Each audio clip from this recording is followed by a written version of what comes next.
All right, now to Washington, where the Federal Reserve meets this week to consider another interest rate hike to tackle high inflation. Now, you may already be stretching your wallet to buy gifts for your family and friends. And Scott MacFarlane is going to show us how the high cost of Christmas is hitting Americans in other ways, too. Christmas tree farmer Gary Thomas is chopping and selling trees he planted 8 years ago at his sprawling operation near the Pennsylvania-Maryland border. That's how long it takes to grow trees tall enough for people's living rooms. I need to get height. People want, 8 foot. Thomas says when the trees went in the ground, he had no idea how expensive business would be this Christmas. He says he needs to pay more to keep workers in a competitive labor market, and his supply prices are spiking. Fertilizer costs more, the chemicals cost more. How do you not pass these costs along to the customer? Well, unfortunately, we've had to. So my prices went up 15% this year on Fraser fir.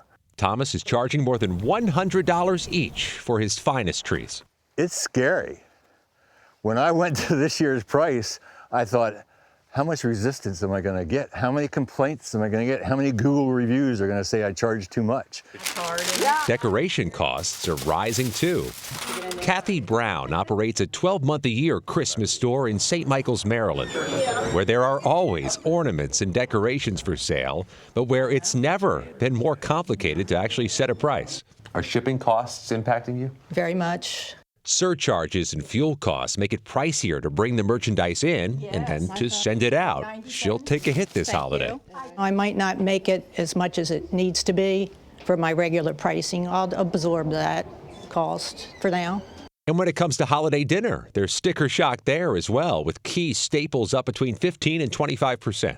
But despite inflation pressures, the National Retail Federation is still bullish. They're expecting holiday sales could jump 8% from last year, more than $900 billion after 2 holidays disrupted by COVID and supply chain crises.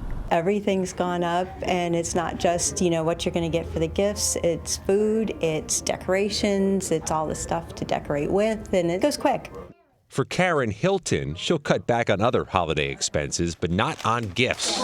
Thank you so much. Especially for her 5-year-old granddaughter, Amelia. No, I'd rather not get something than not get her something.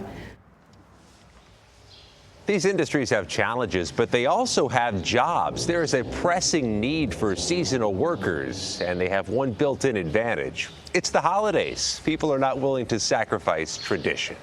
Nate?